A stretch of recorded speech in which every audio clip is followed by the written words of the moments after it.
Josifina Saves the Day, a Summer Story, 1824. Chapter 1. The Bird-Shaped Flute. High up on a breezy hilltop, Josifina Montoya sat playing her clay flute. The flute was shaped like a bird, and sounded like one too. When Josifina played it, a clear, fine tune, just like a bird's whistle, looped through the air into the blue, blue sky. It was July. Josifina and her family were visiting her grandfather's rancho, which was about a mile from the center of the Santa Fe. Josifina loved his hilltop behind Abuelo's house.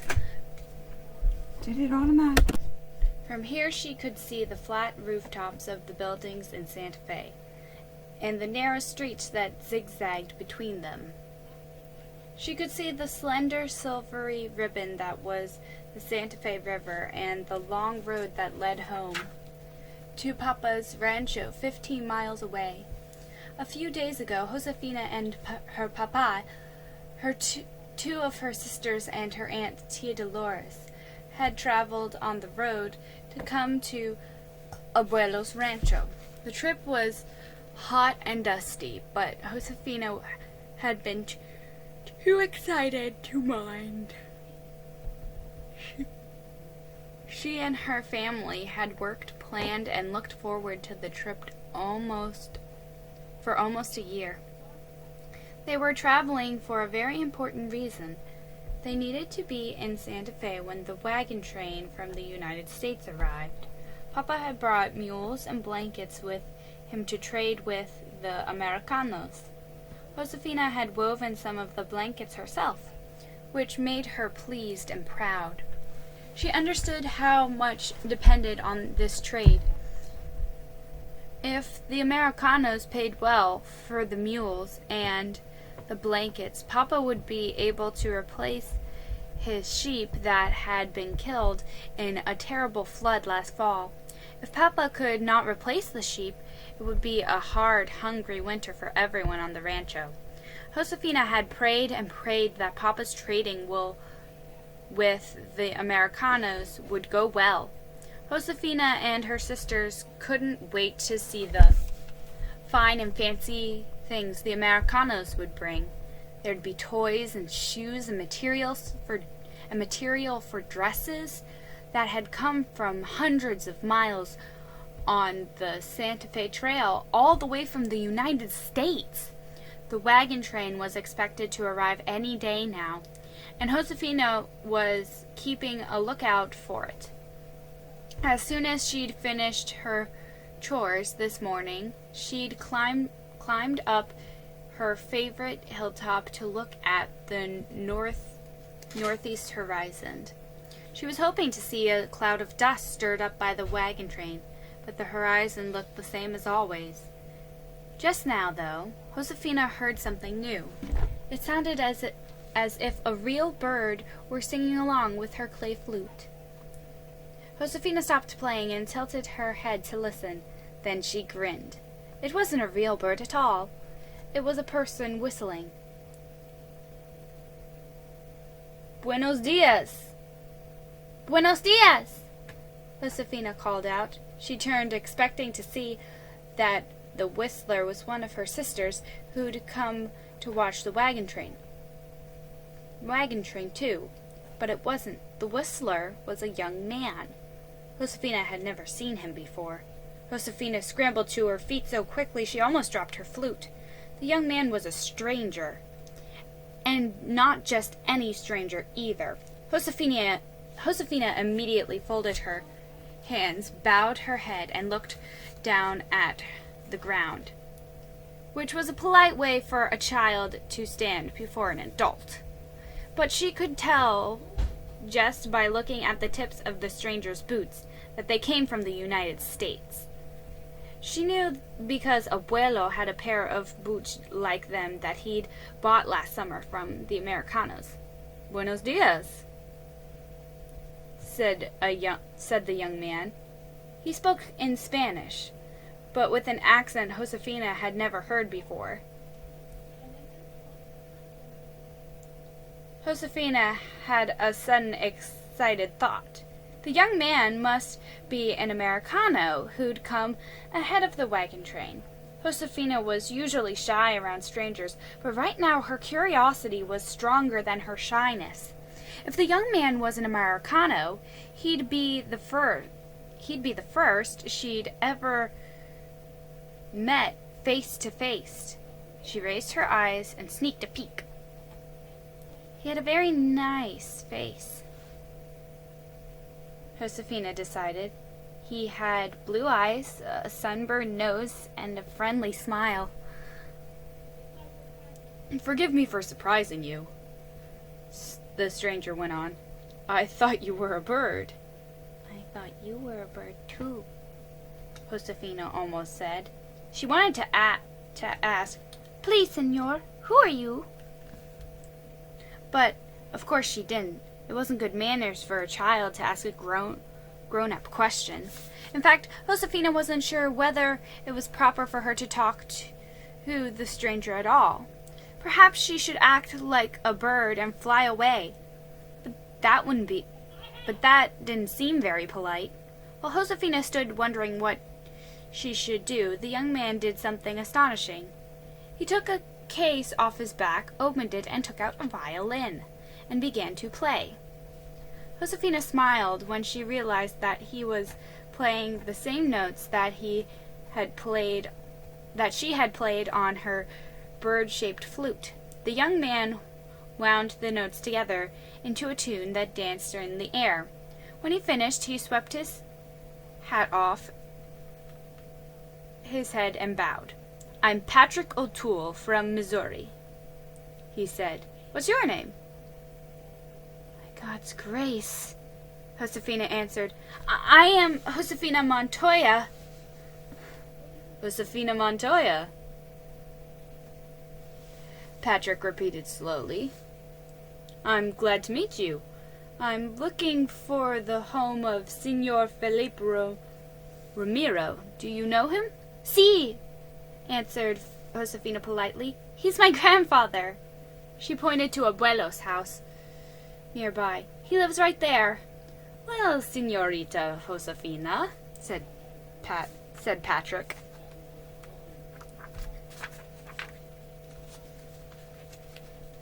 as he put his violin away, "will you lead me to your grandfather's house?" "I will," answered Josefina. "Please follow me." She slipped the string of her clay flute around her neck and led Patrick down the hill. She couldn't help smiling a secret smile when she thought how surprised her family would be. Abuela's house was built around a center courtyard. The doors to the kitchen, the sleeping rooms, and the weaving room, and the family sala opened onto it. She stopped outside the family sala, where her family was gathering for the midday meal. Abuelo had come to the door and was staring out at her. "Abuelo!" Josefina said respectfully. "Please permit me to introduce Senor Patrick O'Toole from..." Josefina pronounced the English word carefully. "Missouri." Abuelo was used to having unexpected guests, but this was the first time one of his granddaughters had brought a complete stranger to visit. And the stranger was an Americano, too. But Abuelo was always a gracious host.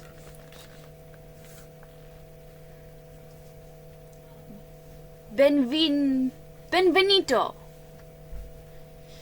he said to Patrick.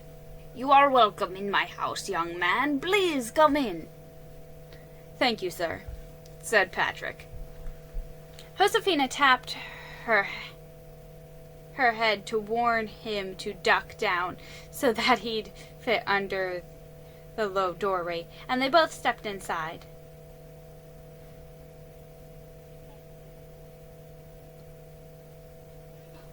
"I know you were expecting my father, who did business with you last summer, but..." "Oh!" said Abuelito, as he realized who Patrick was. "You're the son of my friend, Senor O'Toole." Abuelo shook Patrick's hand. "Your father is a fine man. I hope he's in good health." "I believe so," said Patrick. "You see, he's farther south in Mexico, so he asked me to conduct his business here." "Fine, fine," interrupted Abuelo. "There will be time for us to talk about business later. Plenty of time." Josefina could see that Patrick didn't understand. Abuelo would consider it very poor manners to discuss business matters right away, especially with someone he did not know. It was the custom in New Mexico to have a friendly conversation first, then talk business. Patrick tried again. Well, sir, he began. No one saw Josefina tug his sleeve. When Patrick glanced at her, she frowned and shook her head just the smallest bit to tell him no. Patrick looked confused at a moment, but then he seemed to understand. "As you say, sir," he said to Abuelito. "We can talk about business later." "Good," said Abuelito. "Allow me to introduce you to my family." He introduced Patrick to Papa, and then to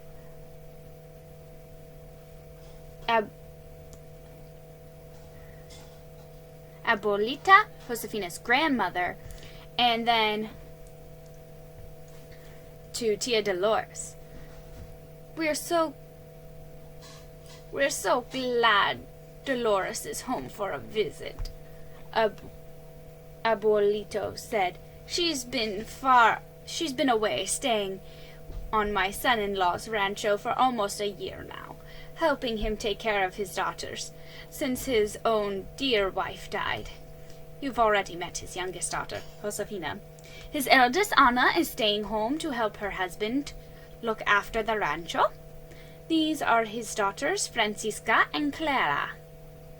The sisters stood with their heads bowed, but Josefina saw Francisca studying Patrick from under her long dark eyelashes. "Please sit and have something to eat, senor," said Abuelita generously. "Honor us by joining us." "Gracias," said Patrick. Josefina sat between her sisters, Francisca and Clara. Both sisters poked her and looked at her with raised eyebrows that said silently in sister language, we can't wait to find out how you met the Americano." Josefina grinned back, pleased to have made her sisters curious. During the meal, Abuelito kept the conversation away from business. He spoke to Patrick about the beautiful summer weather they were having, and asked Patrick about weather in Missouri. Abuelita said nothing, but her sharp eyes never left Patrick's face. Papa didn't say anything either, but Josefina could tell that he was listening carefully to everything Patrick said. "I hope Papa likes Senor Patrick," Josefina thought. "I hope everyone does." She was glad when Tia Dolores said to Patrick, You speak Spanish well. How did you learn?" "My father taught me," said Patrick. "I can't read or write Spanish at all, and I'm afraid I don't always remember the right words to say." "You're doing fine," said Abuelito kindly. In fact, Josefina thought Patrick was doing beautifully. He stumbled over his words only once, and that was when Francisca poured him some tea. Patrick looked up at her and seemed to forget how to say thank you or anything else. But Josefina had seen that happen to men who spoke perfect Spanish. Francisca was very beautiful. Finally, everyone had finished eating, and the servants had cleared the table. Abuelito turned to Patrick. "Now," he said, "tell us, when will the wagon train arrive?" "Tomorrow morning, sir." said Patrick. That's good news, said Abuelita. But how is it that you are here before the rest of the wagon train? I'm one of the scouts, explained Patrick. Scouts right ahead of the wagon train. We find the safest places to cross the rivers and the easiest passes through the mountains, and the best places to set up camp along the way. I'm sure you've had lots of adventures. I'm sure you've had lots of adventures, said Abuelito. Not as many as you have, sir, said Patrick. My father told me that you've been a trader on the Camino Real for many years. He said you've had adventures enough for 20 men. Abuelito was pleased. I'll tell you about my adventures on the Camino Real sometime, he said. I'd like that, said Patrick. You see, I'll be here in Santa Fe for about a week. I have to be ready to leave at a moment's notice. As soon as the captain of the wagon train gives me the word, I'll be heading down to the Camino Real. Many of the Americano traders are coming farther south in Mexico when they leave Santa Fe, so the scouts have to go ahead of them and explore the route. Anything you can tell me would be a great help, Senor Romano. It will be my pleasure, said Abuelo. Thank you, sir, said Patrick. Maybe you can help me in another way, too. The traders are going to need fresh mules for their trip down the Camino Real. They asked me to find some. Do you know anyone who has mules to sell or trade? Abuelito didn't answer right away. He glanced at Papa. Josefina knew that Abuelo and Papa were being careful. Before they decided to do business with Patrick, they wanted to be sure he was honest and trustworthy. Papa had been watching Patrick as if he were trying to decide what sort of person the young man was. Now Papa spoke slowly. I have mules to trade, he said. Oh, said Patrick. May I see them, Senor Montoya? Papa nodded. You may see them, he said. Come with me. He stood and gestured toward the door. Abuelo went outside and Patrick started to follow them. But before he left, Patrick thanked Abuelita for her hospitality, then turned and smiled at Josefina. I certainly am glad I heard that bird whistling on the hilltop, he said. I hope I'll hear it again soon. Josefina smiled back.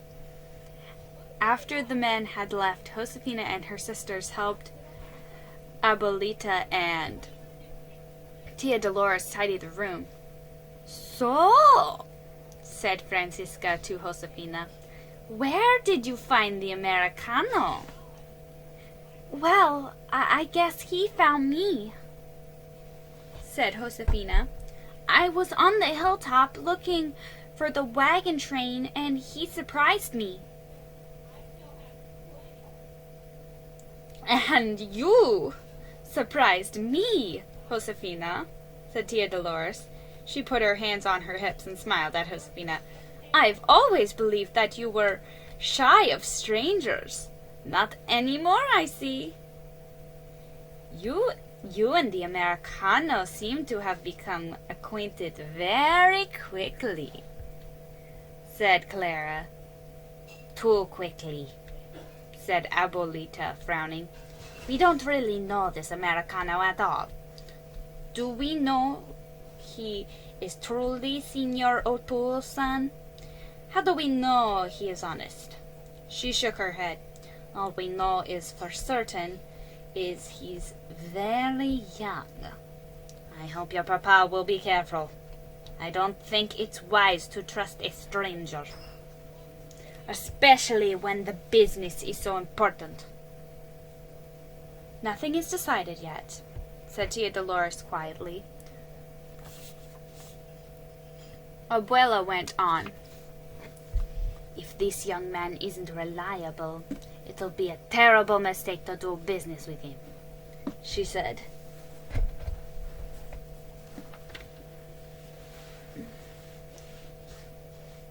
Abuelita sighed, and Josefina's shoulders drooped. She had been so proud to be the one who brought Patrick to her family. Would Papa be wrong to trust Patrick? Was she wrong to like Patrick? Tia Dolores moved closer to Josefina. How did you get acquainted with Senor Patrick so quickly? She asked. Josefina held up the little bird-shaped flute. I was playing this clay flute you gave me, she said. Then Senor played the same song on his violin. She smiled, remembering. The music sounded so friendly. Tia Dolores laughed. Music can sound friendly, she said. Sometimes music can say things better than words can. Don't you think so, Josefina? See! said Josefina, cheered by Tia Dolores' understanding. She hurried to finish helping so that she could go outside. She wanted to play Patrick's song on her bird-shaped flute.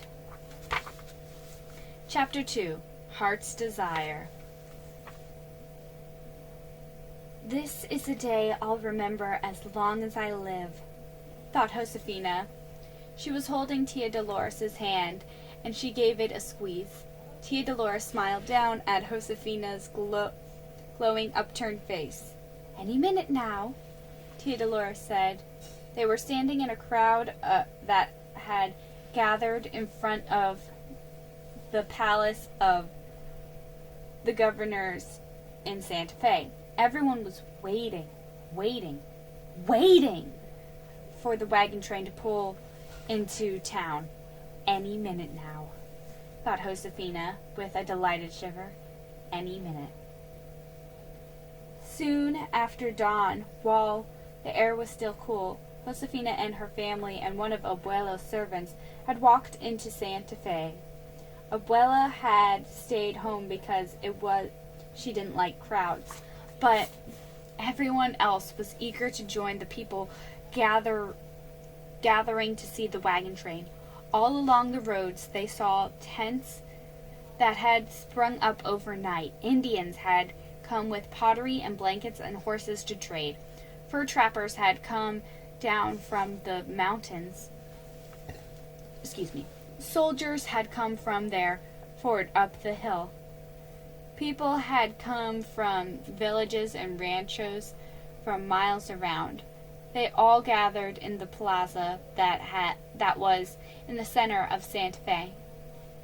Even the long, low adobe buildings built around all four sides of the plaza seemed to lean forward unexpectedly, looking for the wagon train.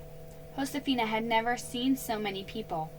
Words in different languages swirled around her in confused jumble, until suddenly she heard one shout above the other wagons. The wagons! The Americanos! The wagon train is here! Someone called out. Then many voices rose up together in a roar. Church bells rang. Josefina's heart was pounding. She called out with the others, The wagon train is here! Around Josefina, many people were clapping, cheering, and waving as the Americanos' wagons lumbered into view, but other people were not so enthusiastic. They stood quietly, arms crossed over their chests, watching the wagons with questioning looks, as if they were not convinced that the arrival of the Americanos was a good thing. Josefina stood on tiptoe to see the wagons better, but she didn't let go of Tia Dolores' hand, and she was glad to be safely wedged between Tia Dolores and Papa. The wagons were so heavy they rumbled like the thunder of an oncoming storm, and made the earth shake under Josefina's feet. feet. The Americanos driving the wagon swooped and hooted and whistled and threw their hats into the air. They circled their whips and then snapped them so that they made a pop as loud as a gunshot. Wagon after wagon rolled into the plaza. Josifina counted more than 20. Some were pulled by plodding oxen, who seemed half asleep in spite of all the noise. But some of the wagons were pulled by mules that pricked up their ears and looked pleased at all the attention. "Tia Dolores," said Josifina, "look how big the wagons are." The wagons are enormous. Their wheels stood higher than Josefina's head. Some of the wagons were flying a flag different from the Mexican flag Josefina was used to. This flag was red, white, and blue. The flag's stripes and stars looked snappy and clean in the bright sunshine. Josefina thought the Americanos looked cleaned up too, as if that morning they'd scrubbed their faces, slicked down their hair, put on their Sunday best clothes, and polished the dust of hundreds of miles off their boots. Some of the men looked rough, while others looked quiet and well-mannered. But to Josefina's eyes, all the Americanos looked glad to be in Santa Fe, and at the end of the trail at last. Papa bent his head toward Tia Dolores so she could hear him above the hubbub. "Your father and I are going to look for Senor Patrick at the customs house," he said. "The Americanos have to go there to make a list of their goods and to pay taxes. The servant will stay with you and the girls." Tia Dolores nodded. "Very well," she said. "Go ahead." But Papa didn't go. His eyes had a twinkle in them as he looked at Tia Dolores. "Have you told the girls?" "Have you told the girls?" he asked her. "Not yet." "Told us what?" asked Francisca immediately. Papa laughed. "Tell them," he said to Tia Dolores. "After all, it was your idea. We wouldn't have as much to trade today if it were not for you." His voice was full of gratitude and affection. Tia Dolores smiled, and then Papa went off with Abuelo to find Patrick. "Please, Tia Dolores, tell us what Papa meant," begged the sisters. Tia Dolores' eyes were shining. "Your Papa and I think that you girls deserve something for all the hard work you've done weaving," she said. "We've decided that you may each choose one of the blankets you wove, and you may sell it or trade it for anything you wish." "Oh!" gasped Francisca and Clara. "How wonderful!" Josefina didn't say anything. Instead, she hugged Tia Dolores. It had been Tia Dolores' idea to weave the blankets for Papa to trade for the sheep. Josefina and her sisters had never expected to use the blankets they've woven to get anything for themselves. "It's just like Tia Dolores to think of something so generous," thought Josefina. "Well," said Francisca with an eager gleam in her eyes, "we'd better look around and decide what we'll get with our blankets." There was certainly much to see. Tia Dolores and her sisters walked slowly around the plaza to watch the Americanos unload their wagons. Some of the Americanos had rented small stores to display their wares. Others had wooden stalls or spaces on the street where they had set out their goods. Never in her life had Josefina imagined such a variety of things. She saw bolts of brightly colored cotton, wools, and silks.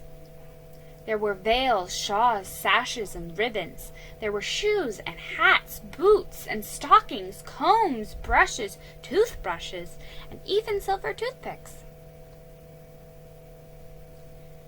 Clara stood for a long time studying pots and pans until Francisca dragged her away to look at buttons and jewelry she saw sparkling ahead. Clara stopped halfway there to gaze at knitting needles. Tia Dolores was distracted by some books, and the girls were fascinated by the mirrors that reflected their delighted faces. Many people were crowded around the watches and clocks, and even more were crowded around the tools. A few people were paying for the Americano's goods with silver coins, but most people were trading or swapping. Josefina saw a man from the Pueblo swamp swap a beautiful pottery jar he'd made for an Americano's glass bottle.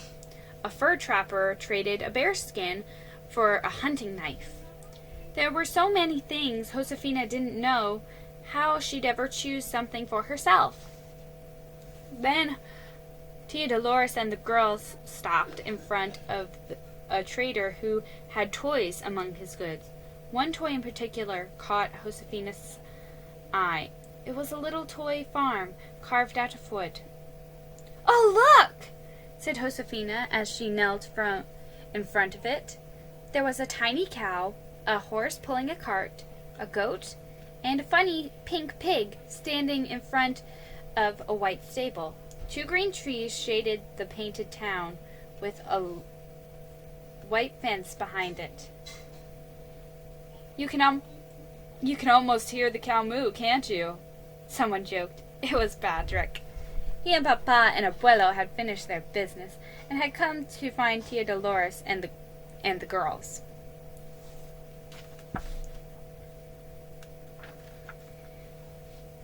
That reminds me of one of the farms. That reminds me of how the farms look back home in Missouri. Josefina imagined that it would be what it would be like to sit in the shade of the 2 green trees or climb on the white fence.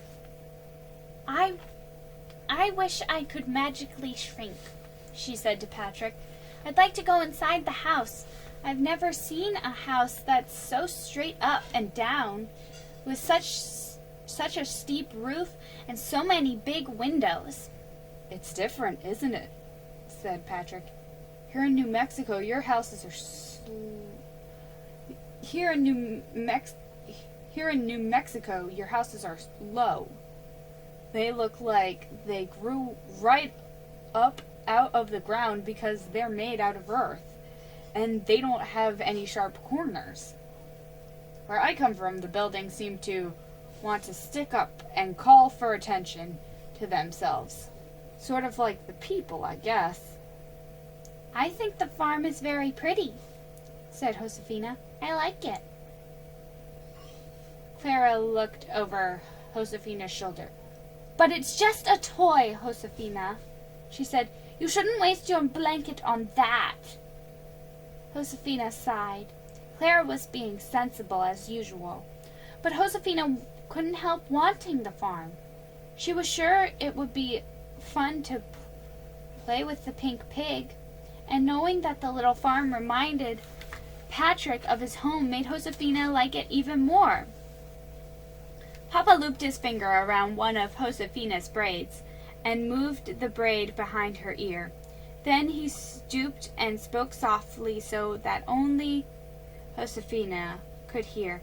"We'll come back," he said, "and you can look at the toy farm again." Josefina looked into his understanding brown eyes. "If that's what you want, then that's what you should get," Papa said. "Don't let anyone talk you out of your heart's desire." Papa took Josefina's hand and stood up straight, and then in a lower voice he said to Tia Dolores, "I have good news. Senor Patrick has found traders who want to buy all of our mules." "Oh," said Tia Dolores. Her eyes had a question in them. "See," answered Papa. His voice was serious and sure.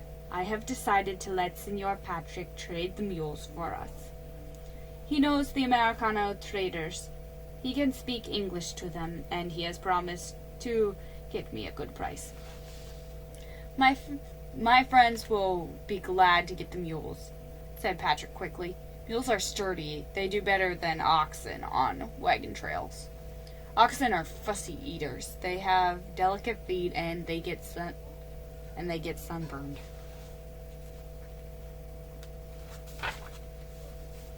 Patrick pointed to his own red nose and joked, "Just like me." Everyone laughed, and Patrick went on. "I can get you silver for the mules," he said.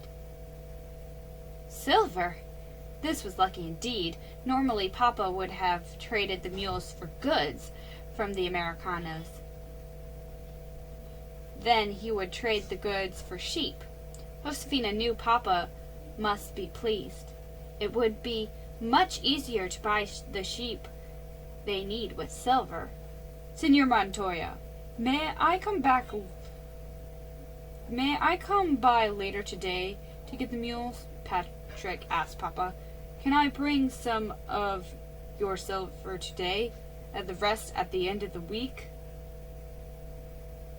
after I've sold all of the mules?" "Very well," said Papa. "I know I can trust you and to keep your word," he said. He and Patrick shook hands to seal their agreement. Josefina saw that Papa's grasp was firm. "Oh, I am so glad Papa has decided to trust Senor Patrick," thought Josefina. Abuelo seemed glad too.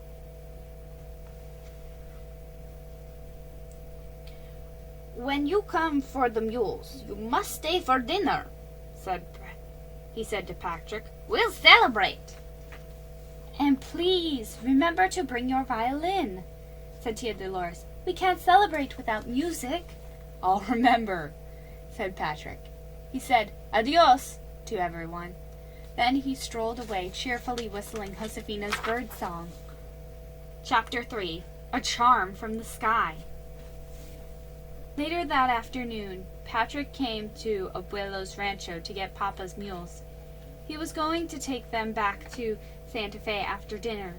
Josefina had climbed to her hilltop to meet him and lead him to the house. Before they started down the hill, Patrick tilted his head back and said, "I've never seen a sky so blue."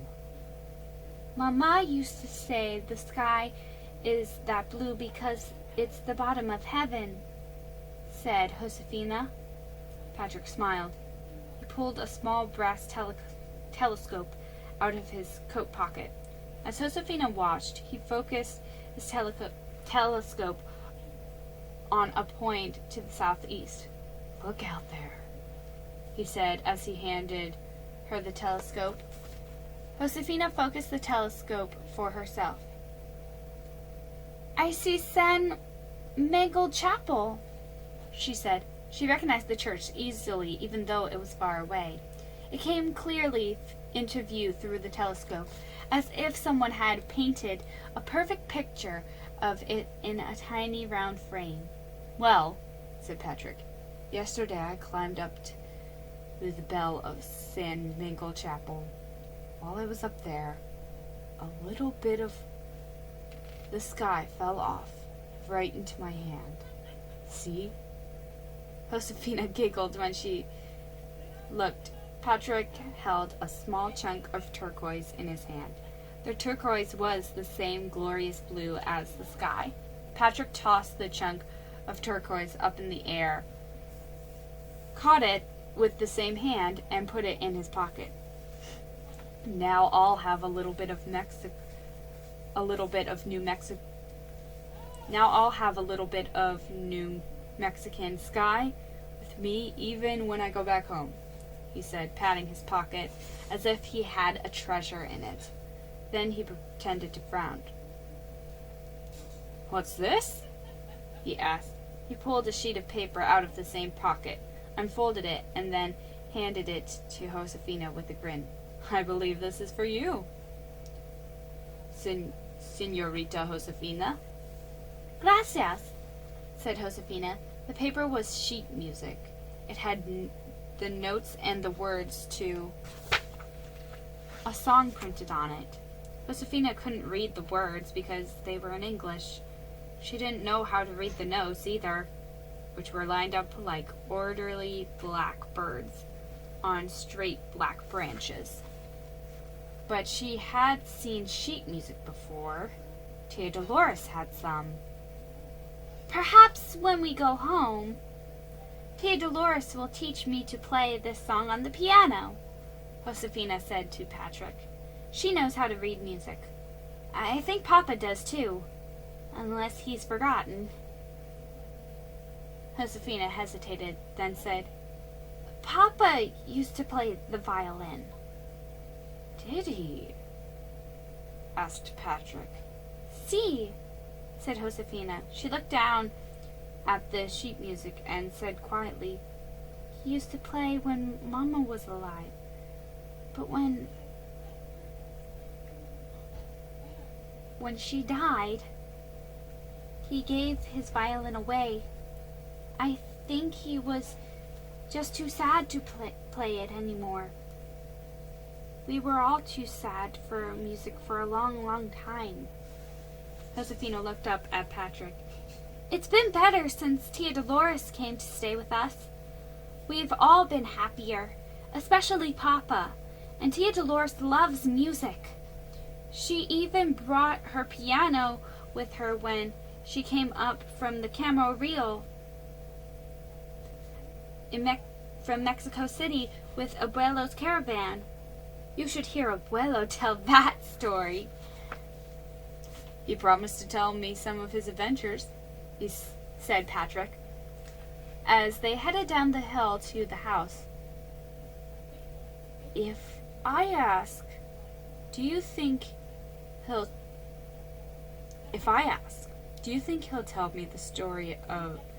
tell me the piano story this evening? With pleasure, answered Josefina. She knew there was nothing in the world Abuelo liked better than telling a story.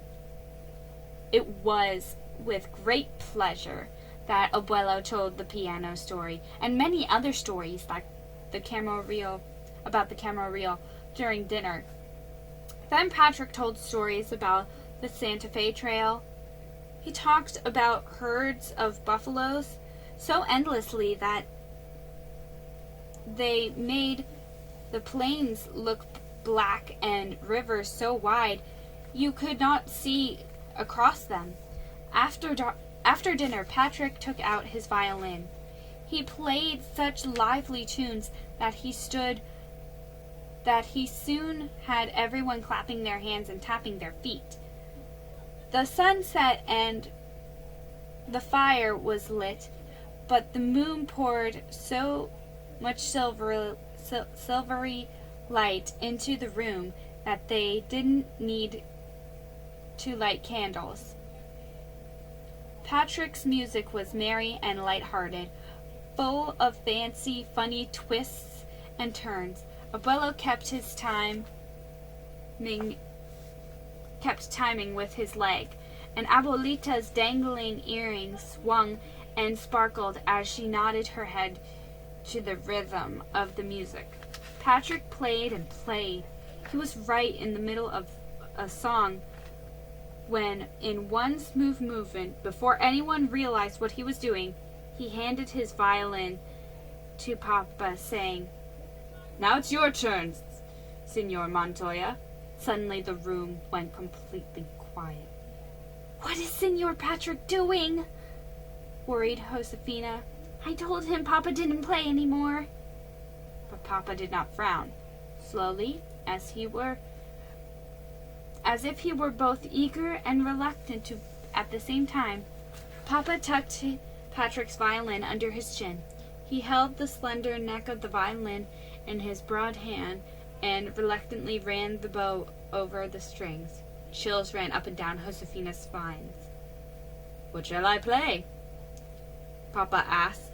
No one answered. Josefina hopped up and put the sheet music Eric had given her in front of Papa. Play this, Papa, she said. Papa began to play. He played softly at first, but every note became surer. Then Patrick began to sing the words. His voice was husky and low. Though Josefina could not understand the English words he was singing, she understood the wistful feeling of the song Patrick sang. Mid pleasure and palaces though we may roam, be it ever so humble, there's no place like home.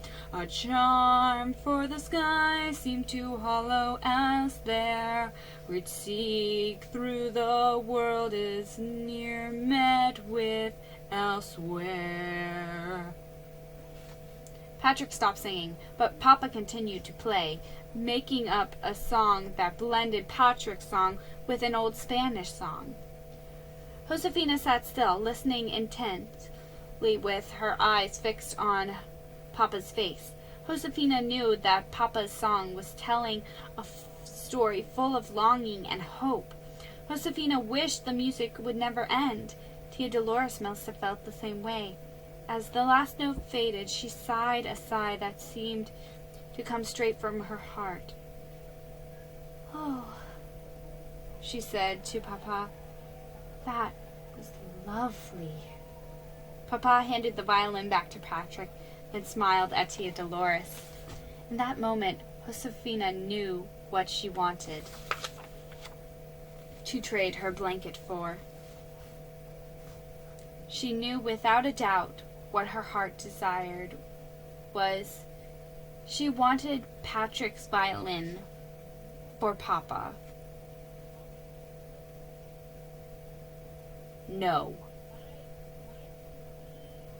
It was much later. Patrick had left, taking Papa's mules with him. "No!" said Clara again.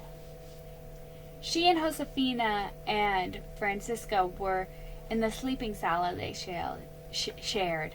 All three were sitting on the bed Josefina and Clara slept in. But the sisters weren't even close to sleeping. They were having an argument. "I won't," said Clara flatly. It's just not sensible." Josefina and Francisca shared an exasperated look. "But Clara," pleaded Francisca, who agreed with Josefina's plan right away, "we need your blanket too. It will work only if we all do it. Patrick's violin is worth at least 3 blankets. How about Anna's blanket?" asked Clara. "We couldn't use it without her asking." "We couldn't use it without her asking?" said Josefina. "Anyway, Tia Dolores is going to trade it for boots for Anna's little boys." "I want to trade my blanket for something practical too," said Clara. "It's different for you. You want that silly toy farm, and Francisca wants a mirror, which is just a luxury.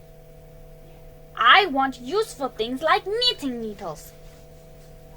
"Clara," coaxed Francisca, "when we go home, I will give you all of my knitting needles. I promise. They're good as new." "Because you never use them," said Clara. "Besides, I could get a lot more than knitting needles. The Americanos pay very well for woven blankets." Francisca started to say something sharp, but Josefina spoke first. "Didn't you see how happy Papa looked while he was playing Signor Patrick's violin?" Josefina asked Clara. "We have to get it for him. We just have to." Signor Patrick will probably say no anyway," said Clara stubbornly. But Josefina could be stubborn too. "We've got to at least ask him," she said. She looked straight into Clara's eyes and said something she knew would convince her to cooperate. "The truth is, It isn't only Papa's happiness I'm thinking of. You must have seen how much Tia Dolores loved it. When Papa played, she's been so kind to us. Don't you think we owe it to her to please her if we can?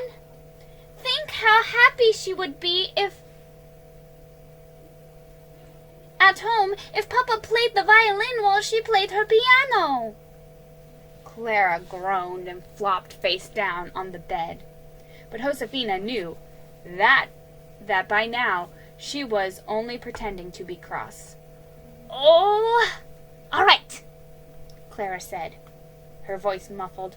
I'll do it. May God forgive me for being so foolish.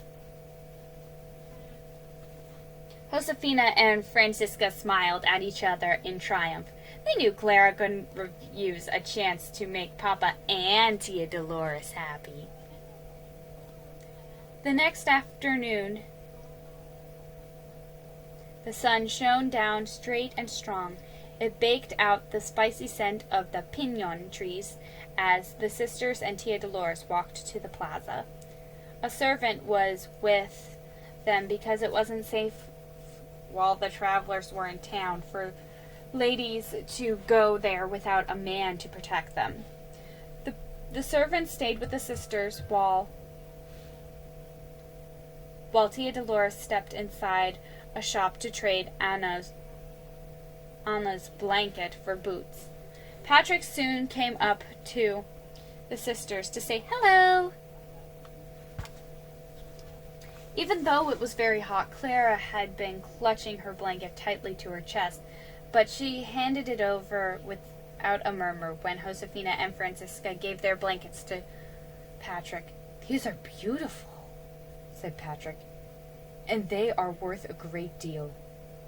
Why are you giving them to me?" Josefina took a deep breath. We were wondering if you would consider taking them for your violin, she said, all in a rush. That's what she said aloud. Inside she was playing, "Please let Signor Patrick say yes." Patrick looked surprised. "But I thought you wanted the little farm," he said to Josefina. "And you told me you wanted the mirror, Signorita Francisca. And you wanted knitting needles, Signorita Clara. You could get those things and more with these blankets." We all want the violin more than anything else, Josefina said firmly.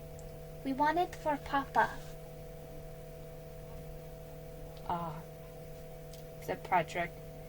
He looked at the blankets and ran his hand over them. At last he said, "Your papa is very lucky to have daughters who love him so much. I'd be honored to trade my violin for blankets made by such good-hearted girls as you." "Oh, gracias, Signor Patrick," said Josefina with a huge smile. "It's I who must thank you for these soft blankets," Patrick said. Then he added with a chuckle, "That violin isn't very comfortable to sleep on." Josefina laughed, and Patrick went on to say, "We meet here tomorrow afternoon at the same time. I'll give you the violin then." "We'll be here," promised Josefina and Francisca. As Patrick walked away with their blankets, Clara shook her head. "I hope we can trust him," she said. "Of course we can," said Francisca stoutly. "Papa trusted him with the mules, didn't he?" Clara couldn't answer because Tia Dolores had returned. "Why, girls," she asked, "where are your blankets?" I hope you don't mind," said Francisca. "We traded them already." Tia Dolores smiled. "What did you get?" "Well," said Josefina,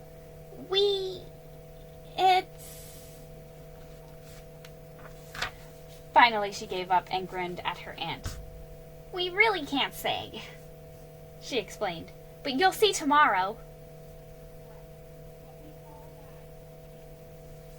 Tia Dolores laughed. "How nice." She said, "You'll surprise me." "We certainly will," said Clara with a sigh. But Josefina knew Clara was excited about their surprise, as she and Francisca were. Josefina was having a hard time hiding her own excitement. Her thoughts raced ahead to the next day.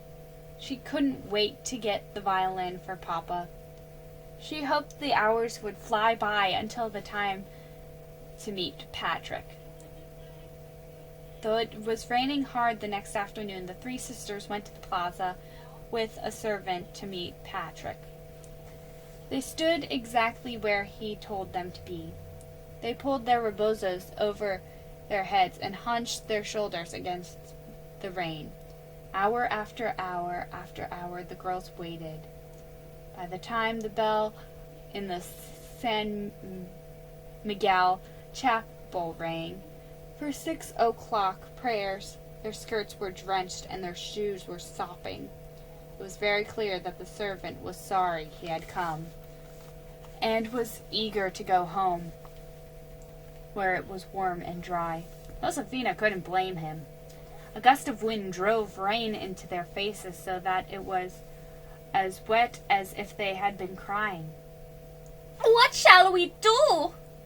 asked Francisca. A strand of her hair was stuck flat against her cheek. "Let's go home." Clara shivered and said,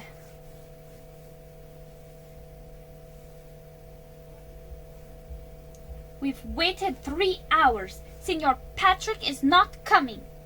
That's all. He's just not going to come." "Maybe he forgot," said Josefina. "Maybe we misunderstood. Maybe we're supposed to come tomorrow."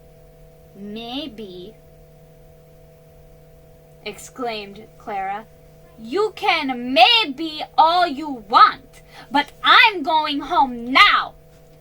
Abuelita will be worried sick about us." "Wait!" said Josefina. She saw a man she knew was a friend of Patrick's. She gathered up all her courage and hurried to him. Clara and Francisca followed close behind. "Excuse me, senor," Josefina said. "Do you know where Senor Patrick O'Toole is?" "Patrick O'Toole?" said the man. "He's gone." Josefina's heart dropped. But he was supposed to meet us here," she said. "There must be a mistake."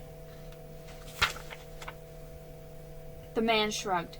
"O'Toole's a scout," he said. "Last night the captain of the wagon train told the scouts to head out for the Camarillo. By now they're long gone." The man nodded a brisk goodbye, then rushed off. "Gone." The words echoed inside Josefina's head. She felt as if they were cold. They were in a cold, cruel nightmare. She stood numbly, too confused and miserable to talk. Francisca was silent too, but Clara had a lot to say. "I knew we shouldn't have trusted that Senor Patrick," she said furiously. "You know what this means, don't you? Patrick has cheated us. So I'm sure he's cheated Papa, too. We've lost our blankets, but Papa has probably lost all the mules. We've got to get home to tell him." "That's enough, Clara," said Francisca, her voice tired. She slid her arm around Josefina's shoulders. "Let's go." Homeward the girls trudged. The wind twirled the rain around them. Josefina hardly noticed. She could think only of Patrick with all of her heart. She wanted to hold on to her trust in him, but it certainly seemed that Clara was right and that Patrick had lied to them all. As they passed the toy trader, Josefina peered out from under her dripping rebozo and saw that the toy farm was gone. Not that it matters, Josifina thought sadly. Now I have nothing to trade for it anyway. But that was only a tiny disappointment compared to what Patrick seemed to have done. Oh, Senor Patrick, thought Josifina, how could you betray us like this? Chapter 4. Shining like Hope.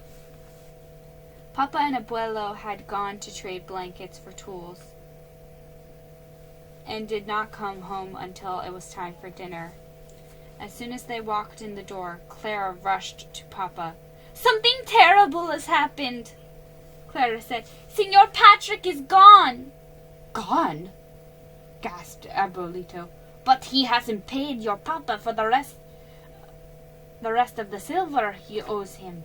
He promised. Senor O'Toole's promises are lies, said Clara. Yesterday Francisca and Josefina and I gave him our blankets. He was supposed to meet us today to give us something in return for them. He took our blankets and left. He stole them. Clara looked at Papa and said, he cheated us. So I'm certain he's cheated you too. I knew it was a mistake to trust that Americano, said Abuelita. He used his jokes and flattery and music to trick us all into liking him. We didn't really know him at all. She turned to Papa. If you go to town right now, perhaps you can find your mules and get them back, she said. Papa's face looked hard as stone. Tia Dolores spoke carefully. It's still possible that this is just a misunderstanding, she said. If you reclaim your mules, you'll be saying that Senor Patrick is dishonest. If you're wrong, you'll shame him and yourself. You'll ruin his good name and your own as well. See, said Abuelito.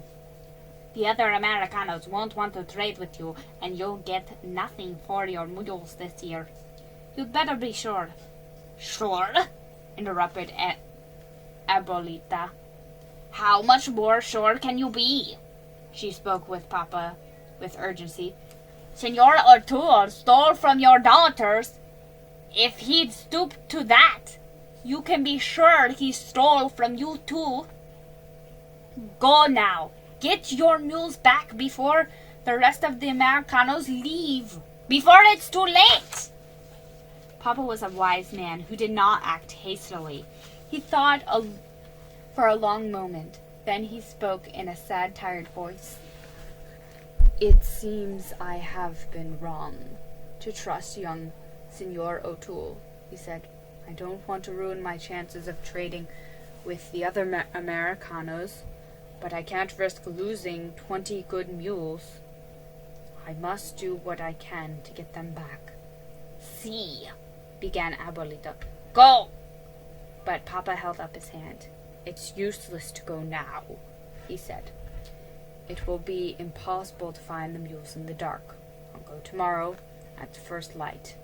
Abuelita pressed her lips into a thin, worried line and said no more. No one had any more to say. Soon after dinner, they all went to bed, but Josefina was too miserable to sleep. For hours she lay awake, staring out of the narrow window. Finally, she gave up. She rose, dressed, slipped out of sight, and climbed the hilltop behind the house. The rain had washed the air clean, and the full moon was bright, shining like hope in the sky. Suddenly, out of the corner of her eye, Josefina saw a shadow move. Senor Patrick? She whispered, thinking wildly that he had come back to find her. But no. It was only an old tortoise making its way patiently across the sandy ground. Josefina sighed and watched the tortoise stop under the pinon tree. Oddly, the ground looked white there. Josefina looked again. The ground wasn't white. Someone left a piece of paper under the tree. Josefina bent down to look. at the paper and gasped. On top of the paper, she saw Patrick's chunk of turquoise. With trembling hands, Josefina picked up the turquoise and the paper. She unfolded the paper carefully, knowing that Patrick must have left it for her. It was soggy from being in the rain. The ink had run so much that the drawing was blurry. When Josefina held it up so that the moon shone on it, she could see that it was a drawing of the church. But which church? There were 5 in Santa Fe. This was one of Patrick's jokes. Josefina looked at the chunk of turquoise and remembered how Patrick had joked that it was a piece of the sky that fell into his hand when he climbed to the top of... Oh! Josefina pulled in her breath. San Miguel Chapel. That was it. Patrick had left the chunk of turquoise on the top of the paper so that she would know the drawing was of San Miguel Chapel. Josefina's heart skipped a beat. That was where the violin was. Josefina squeezed her fist shut around the piece of turquoise. Oh, Signor Patrick, she thought, forgive me for thinking that you had lied.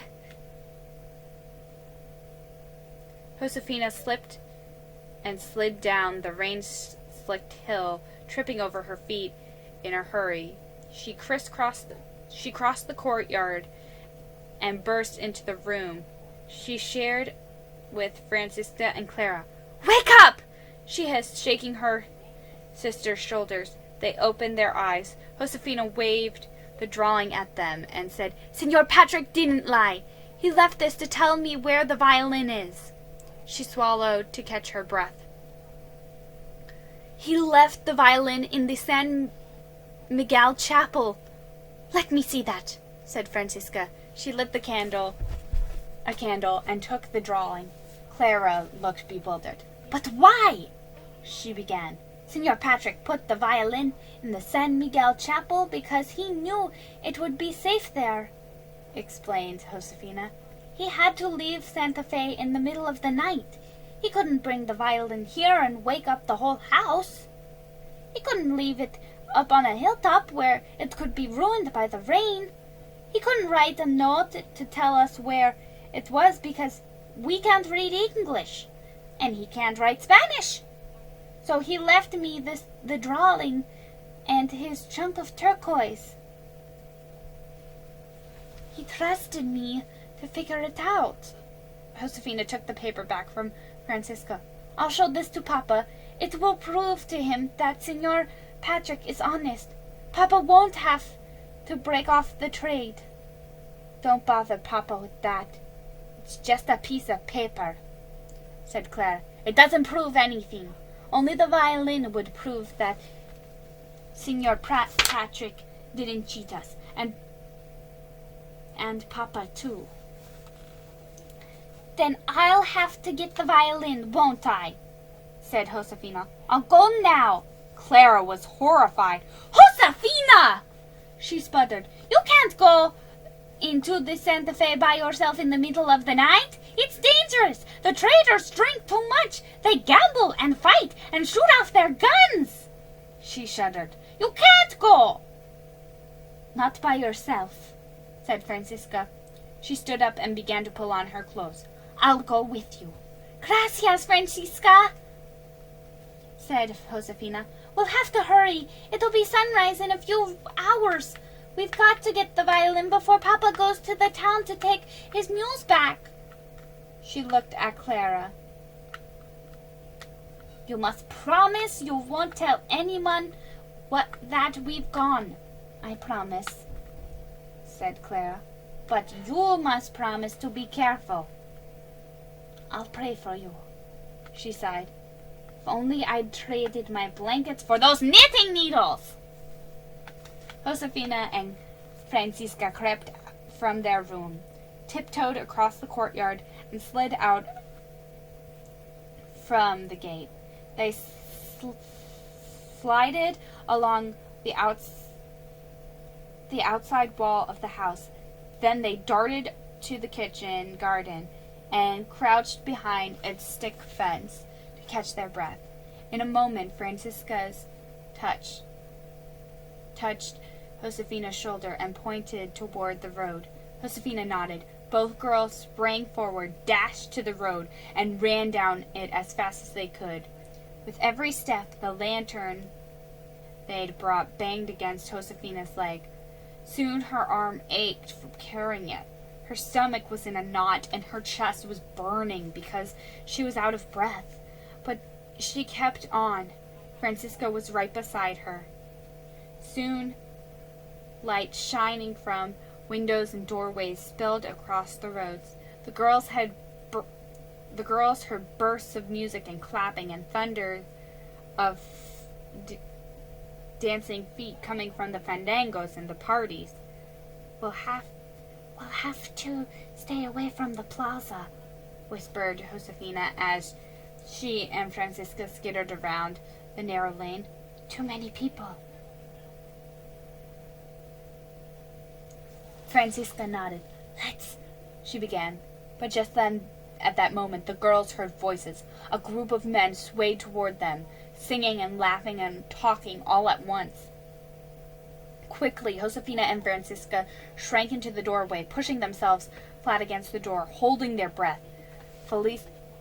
Josefina's heart was pounding so loudly she felt sure the men would hear it, but the rowdy men lurched by the girls' hiding place. Their voices filled the lane and then faded as they moved farther away.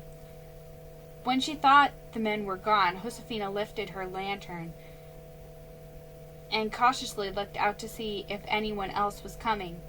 When she didn't see anyone, she signaled to Francisca to follow her. But the moment the girls stepped out of the doorway, a rough voice frightened them. "What have we here?" said the voice. It belonged to a tall man who loomed toward them in the darkness. "Two senoritas," growled the man. He stepped forward, but Josefina tripped him, and he fell with a heavy thud.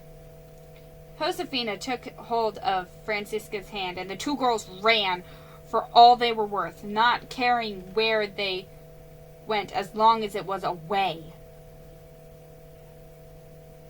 Like birds of the night, Josefina and Francisca darted from shadow to shadow, skirting the center of the town and never stopping.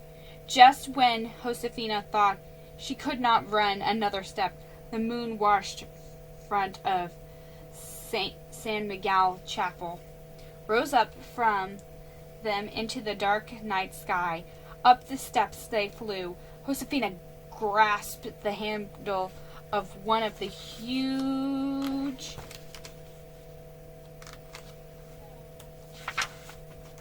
doors with both hands and pulled it with all her strength. Slowly the door creaked open, and two breathless girls ran inside.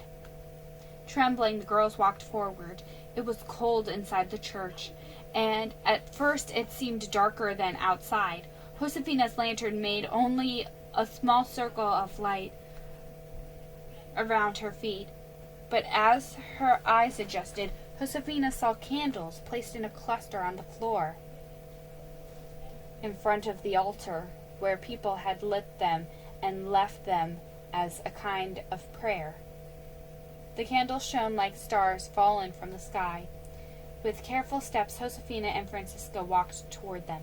Suddenly, Josefina's heart soared up with happiness, for there, safely placed against the wall by a small altar, was Patrick's violin in its case. God bless you, Senor Patrick, Josefina thought. She grabbed Francisca's hand and pulled her over to the violin. "Look," she breathed. Patrick had even tied a ribbon around the violin case. Josefina knelt down and grinned. "I think Senor Patrick knew that you would come with me," she said to Francisca, because next to the violin was the mirror that Francisca had wanted to get with her blanket. Francisca smiled her beautiful smile.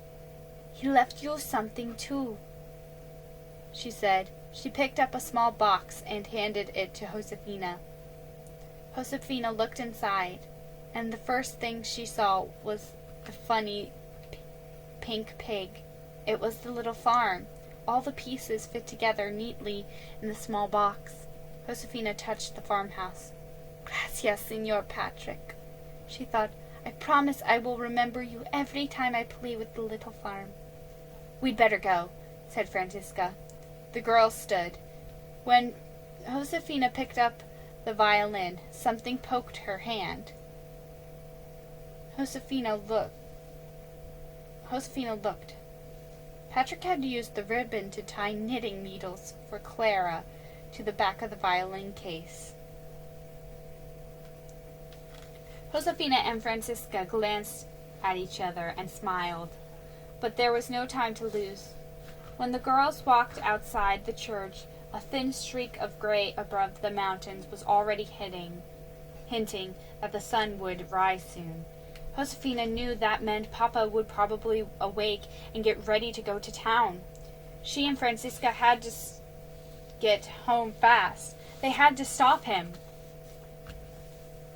Though they were tired, Josefina and Francisca pushed themselves homeward as fast as they could go. The road home had never been so long. As they ran toward Abuelo's house, they saw that they were just in time. Papa and Tia Dolores were standing together. Papa's horse was saddled, and he was just about to mount to ride into town. Josefina didn't hesitate. She ran straight to Papa and held out the violin. "Look, Papa!" she said, all out of breath. "This is Senor Patrick's violin. This was what we traded our blankets for. He didn't lie to us. He left the violin for us in the church. Please don't go into town. Please don't take back your mules. Senor Patrick is honest. The violin proves it." She thrust the violin into Papa's hands. "If he keeps his promise to us, then surely he'll keep this promise to you." Papa was astounded. He looked at the violin, then at his two daughters. Tia Dolores was the first to speak. "Do you mean to say that you two—" She broke off as if the rest of her question were too unbelievable to ask. "You went into the Santa Fe by yourselves in the middle of the night to get this violin?" Josefina and Francisca nodded. "We're sorry," said Josefina. "But we had to prove to Papa that Senor Patrick is honest," Francisca added. They all looked at Papa. "You stopped me from making a serious mistake, and I am grateful," he said in his deep, deliberate voice. "Now I am sure that somewhere Senor Patrick will get me the money he owes me for the mules." He paused, then said, "Go inside. Your abuelita will have some sharp words to say to you when she finds out what you have done." The girls hung their heads. They knew they deserved the scolding they expected. But all Papa said was, "I must ask a servant to unsaddle my horse. It seems I won't be going into town this morning after all." Francisca and Josefina glanced at each other. Wasn't Papa going to scold them any more than that? They didn't want to see, but turned to go inside. "Wait," said Papa. He held the violin out to Josefina. "Take your violin." "Oh," said Josefina. "The violin isn't for us. It's for you, Papa." "For me?" Papa asked. "Why?" "Because," said Josefina, it made you and Tia Dolores happy." Papa looked at Tia Dolores, and Josefina saw something that might have been a smile pass between them. That evening, a friend of Patrick's brought the rest of the silver to Papa. Josefina and Francisca only had a peek at the man as he was leaving after dinner. They'd had to spend the day in their room as punishment for sneaking into town. Abuelita said that they should pray for God's forgiveness and everyone else's as well. But then she hugged both sisters, so Josefina thought she wasn't too angry. Clara was so delighted with her new knitting needles, she kept Josefina and Francisca company and knit all day.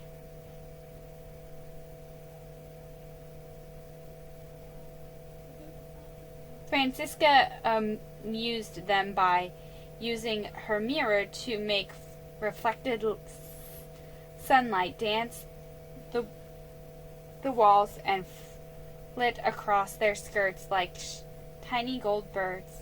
Josefina spent the time quietly playing with her toy farm, and so the day passed peacefully. Josefina was tired after her adventure. She went to bed early and fell into a dreamless sleep. Something woke her in the middle of the night. It wasn't the moon, because the sky was too cloudy. Josefina got out of bed and opened the door to feel the cool breeze on her cheeks. A sound nearly so soft to be heard drifted on the breeze. Josefina had to hold her breath to hear it. She almost wasn't sure what the sound was. When she realized, she smiled. Papa was gently, very gently, playing an old Spanish song on his violin. The breeze blew and the clouds away, and suddenly the courtyard was full of moonlight. Josefina saw that she was not the only one awake and listening to Papa. Standing in the doorway to her room, humming Papa's song, was Tia Dolores. And that ends Josefina Saves the Day. That concludes the Josefina books that I currently own. I've already ordered the Josefina book that would complete. I ordered the second Josefina book. I think it was either the second or the. Technically, I would need both the second and the first to complete my collection, because the ones that I'm missing are. Actually, no, I just need the second book. So yeah, I don't know what I'm saying. I'm tired. It's been a long day. Sorry. But tomorrow we are going to be reading the only Mary Grace and Cecile book I have, which is Meet Mary Grace. Hopefully one day I'll be able to find more of these books. But yeah, so we're gonna read that tomorrow, and I will see you guys next time. Bye.